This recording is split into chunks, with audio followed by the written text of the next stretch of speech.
When the unmarked car pulled him over at this intersection, Chase Madkins knew from a previous stop that his next move was crucial.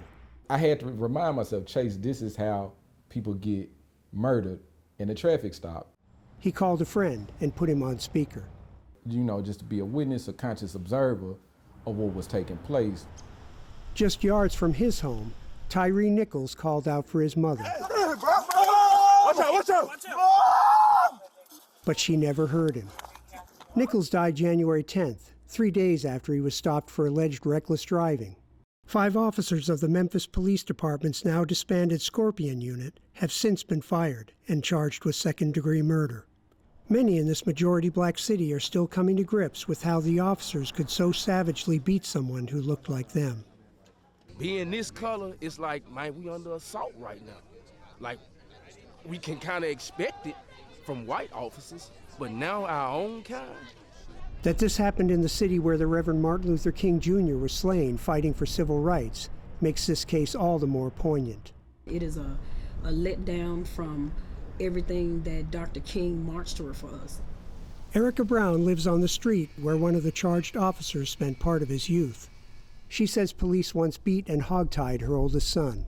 They were taught to protect and serve, but they chose to take their badge and do what they wanted to do. They go into these poor black communities and they do mass pullover operations, terrifying everybody in that community. Activist Hunter Dempster says units like Scorpion use basic infractions as a pretext to pull people over, hoping to find something more serious. And he says most of those cases are never prosecuted. These police forces are purveyors of poverty, perpetuators of poverty, looking for poverty crimes to hem poor people up. It was Dempster Madkins called when he was pulled over about 2 months ago.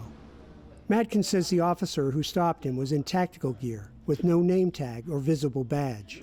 It could have been a boogeyman for all I know, The officer searched Madkins but never cited him, nor did he ever identify himself. We don't know how that would have played out had Hunter Dempster not arrived on the scene and been, family from a distance. Now the world knows how Nichols' stop played out. Madkins was among the hundreds who attended Nichols' funeral.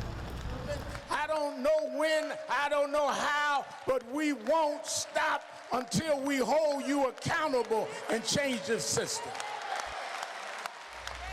Madkins says the service gave him hope for some real change. I felt affirmed, I felt seen and heard in my own struggle, but we have a long way to go before the scales can be balanced.